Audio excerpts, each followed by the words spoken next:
Many things can happen on set to throw the production off course. Sometimes people get sick or have a prior engagement, but some people just suck and had bad attitudes all the time. Welcome to Beyond the Screen, I'm Nate, and today we're breaking down the top 10 controversial celebrities who got fired for their attitude. Number 10, Chris D'Elia. Chris is one of the only people on this list who was fired and replaced after the film had wrapped shooting. Chris D'Elia was well known for his stand-up career, but has been attempting to make a move to TV and film for the past few years. In 2021, he snagged a role in Zack Snyder's upcoming zombie action flick on Netflix, Army of the Dead. Initially, he was cast to play one of the Marines dropped into the middle of a zombie-infested Vegas to rob a rich guy's bank vault. And yeah, that's basically the plot of the movie. He starred alongside action heavyweights like Dave Bautista, Omari Hardwick, and Hiroyuki Sanada, who I respect so much, please don't slice me up for mispronouncing your name. The film had completely wrapped production when numerous allegations surrounding Chris's misconduct began to surface, and it turned out that they were all absolutely accurate. It was ultimately decided that Chris would be deleted from the project and replaced by comedian Tig Notaro. Snyder ended up having to ramp production back in full gear and film all of D'Elia's scenes with Tig in his place. The universe works in mysterious ways, however, though, as Tig's turn as Marianne Peters is considered to be the overall best part of the movie, which isn't really saying much because Zack was clearly trying stuff during this movie and it just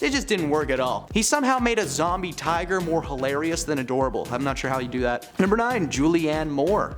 Creative differences. The phrase that has been behind some of the most tragic Hollywood stories of films that could have been, and in this case, roles. For an industry centered around creativity, the movie industry can be awfully risk-averse, especially when it comes to the decision of casting your lead. It's not uncommon for actors to suddenly be thrust out of productions in lieu of a new face, or in some cases, the original choice that they had been replacing. A good example of doing it to yourself, though, is Juulianne Moore. The actor for films like the 2013 reboot of Carrie and the action flick Kingsman: The Golden Circle was set to play the leading lady in the acclaimed dramedy Can You Ever Forgive Me? She was casted as the character Lee Israel, a writer who falls out of step with current culture and decides to embellish her writing, basically inventing the concept of fake news. Juulianne began filming her scenes, but was asked to leave the production only a month into filming. According from the director Nicole's portrayal of her character was not what she had in mind while writing. You see, Juulianne played the role with just too much of herself influencing overall. When directed to try and play the role in another way, Juulianne just continued to give a similar performance and was ultimately replaced by Melissa McCarthy, better known for her more comedic roles in movies like The Heat and Bridesmaids, but her turn as Lee is considered to be one of her greatest acting achievements of all time, even landing her a nomination for Best Actress at the 2019 Oscar ceremony. Juulianne didn't take the news all that well, but did eventually move on and has made a couple of solid flicks ever since, so I don't know, it all worked out in the end at this one. Number 8, Colin Firth. The Paddington movies, based on the classic children's book written by Michael Bond, are some of the most critically acclaimed family films of the 21st century. When it came out, Paddington 2 actually ranked over Citizen Kane as the most universally loved movie ever made. One of the many reasons that this franchise is so successful is due in part to the voice behind the bear, Ben Whishaw, whose last name sounds like the noise ninjas make in movies. Whishaw! It surprises many to know, however, that Ben was actually a last-minute replacement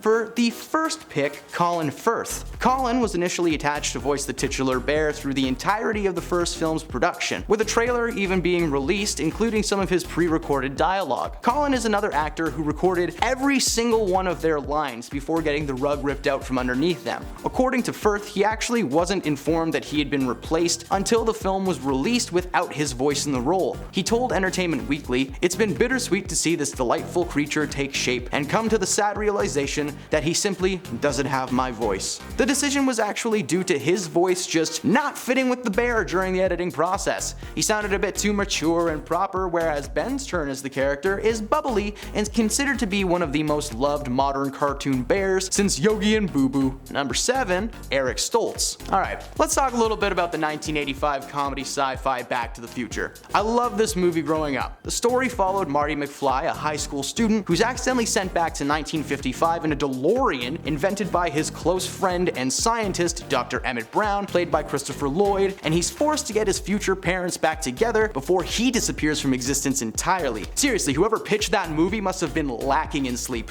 The film went on to spawn 2 sequels, creating what is considered to be one of the greatest film trilogies of all time. While Michael J. Fox may have played the iconic Marty McFly, he actually was not the first actor to don the puffy vest on set. A young man named Eric Stolz was initially casted to play the role. You may not recognize Eric's face, as his most famous character was drenched in prosthetics and makeup, playing the character of Roy L. Dennis in the film Mask. He's a man with severe facial and skull deformities. He was nearly halfway through shooting the flick when the news came that he was going to be replaced with Michael J. Fox. Fox was actually the director Robert Zemeckis' first choice, but was initially unable to sign on to the project due to his prior commitments to the sitcom Family Ties. Eventually though, the 2 studios were able to find a way to work out his schedule and allow him to film both projects simultaneously. This is why you may notice that the majority of scenes that take place outside are actually at night, as it was the only time that he could film for a good 60% of the shoot. Robert wanted Eric out from the beginning, however, as his portrayal of the character was far more intense than the writers had in mind. Not to mention, Eric's read of the end of the movie was a tragedy instead of a happy ending.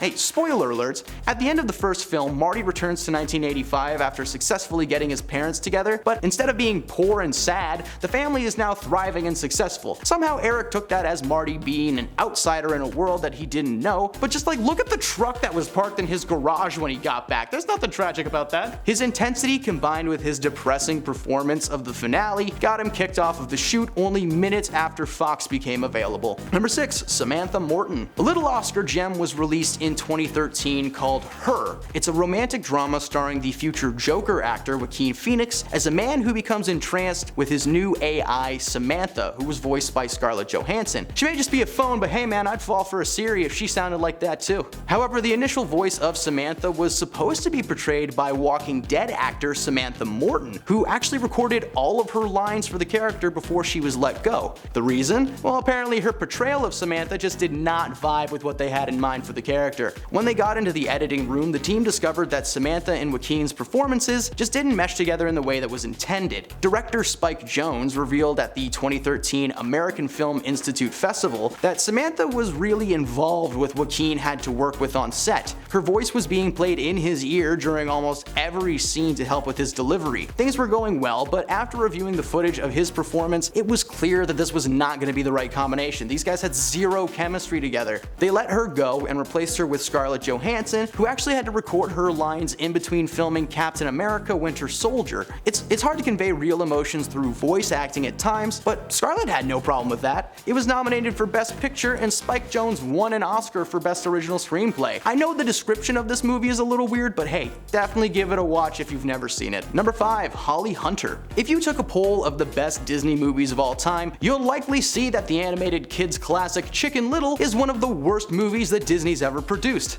My girlfriend and I watched it like a month ago and it does not hold up at all, just trash. The movie, released in 2005, was Disney's 46th animated feature and holds the title of being their very first fully computer animated movie. Toy Story doesn't count as it's technically a Pixar property which specializes in CGI content, so suck it up. Disney got pretty far into production with the actress Holly Hunter, who you may recognize from shows like Saving Grace or Succession, but she's probably best known by her voice playing the role of Elastigirl in the Pixar classic The Incredibles. She was initially cast to play the titular chicken, and the studio had over half of her lines recorded for the flick, but then decided to shift the project into a more action-packed movie. They rewrote the protagonist as a boy instead of a girl, because girls can't do boy stuff, that's insane! After over 8 months of voiceover work for Hunter, she was replaced with comedian and Scrubs actor Zach Braff. It didn't matter what the studio did, this movie was destined to be a flop and currently sits at a score of 37% on Rotten Tomatoes. I know her being fired had nothing to do with her attitude, but her being recasted because the studio wanted to shift the gender of her character to appeal to boys, I mean come on, that's pretty messed up and deserves to be mentioned. Number 4. Henry Winkler. Henry Winkler is best known for his role as the Fonz on Happy Days, and he was set to direct Tom Hanks in his much-loved buddy cop movie Turner and Hooch.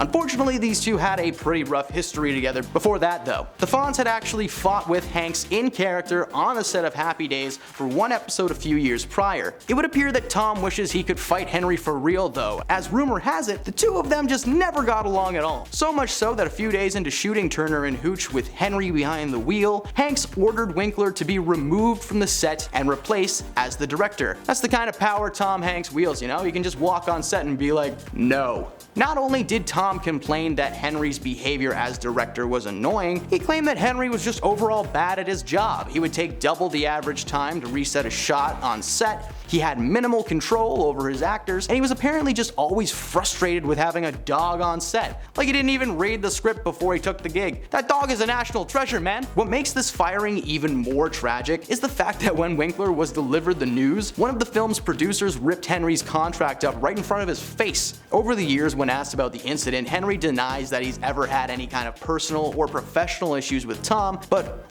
Tom's never given us any reason to think that he would lie about something like that. What would he have to gain, you know? Haha, I've defeated the Fonz. Like, hey man, so did ABC when they canceled the show. Number 3, Jean-Claude Van Damme. The Belgian actor Jean-Claude Van Damme was just on the verge of coming into his own career as the muscles from Brussels when he landed a job opposite of Arnold Schwarzenegger in 1987's action flick Predator. This sounded like the perfect casting choice. Jean would have worked alongside the likes of Carl Weathers and Jesse Ventura. While that may have turned out cool, the reality was that Jean wasn't casted to play a role as one of the Marines at all. Instead, he was casted to play the titular Predator himself. The special effects artist behind the project's called the experience was Jean as a hilarious comedy of errors, in which no party knew exactly what the other was expecting. Apparently nobody had informed Jean that the role was basically just a glorified stuntman. They were prepared to direct him to just hop around like a frog, but Jean was obviously confused and upset with that choice. According to Jean, he had just gotten off the boat and was under the impression that he was going to be showcasing his martial arts skills to the world, but was instead reduced to a massive slow-moving alien with dreadlocks.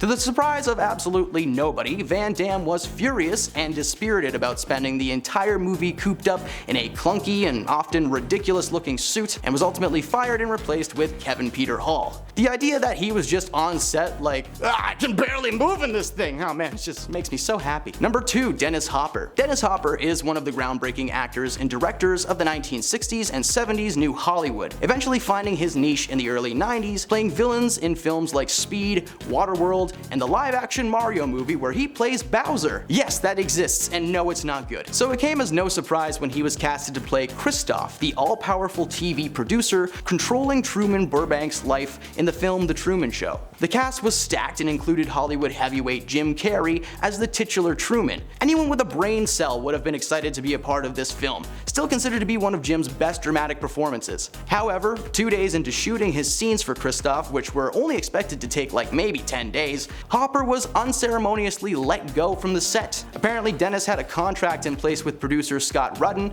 that he'd be fired should his work be unsatisfactory, and he must have been pretty bad in the role, as the director, Peter Weir, had been described as an extremely reluctant man to ever remove anyone from a set. Reports later surfaced that Hopper was basically half asleep while playing the character, and while Christoph wasn't necessarily written to be a manic madman, he did require just a little bit of effort to be properly pulled off. Ultimately, Ed Harris stepped in to play the role after production had been desperately trying to replace Dennis to avoid having the film shut down entirely. Thankfully, that never happened, and The Truman Show has gone on to be one of the most depressingly heartfelt Jim Carrey performances ever released on film. Oh, and Ed actually got nominated for an Oscar, so sorry Dennis, looks like they made a good movie without you. And at number 1, Jhonny Depp. When Pirates of the Caribbean actor Jhonny was announced to star as Gellert Grindelwald in the Fantastic Beasts series, it immediately sparked controversy and shock. In the same year that the first film was set to release, 2016, Depp had just received his first public accusation of the situation surrounding him and Amber Heard. While Depp was only briefly involved in the first film,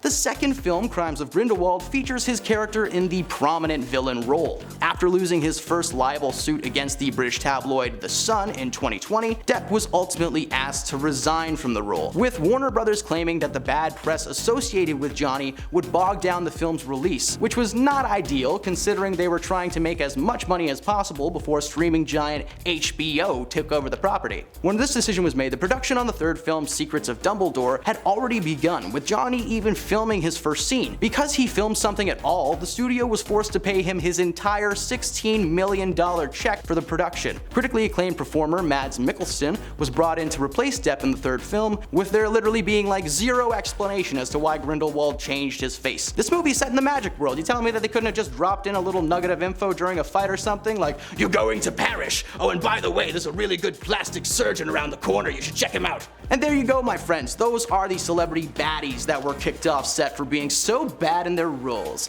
Are there any famous recastings or canceled projects that we missed? Please let us know in the comments below. If you're watching this and made it to the end, hey, thanks for sticking around. You rock. You're the best. You're cool. Lightly tap that like button if you enjoy our channel and want to see more. Thanks for taking a look beyond the screen with me today, and we'll see you next time.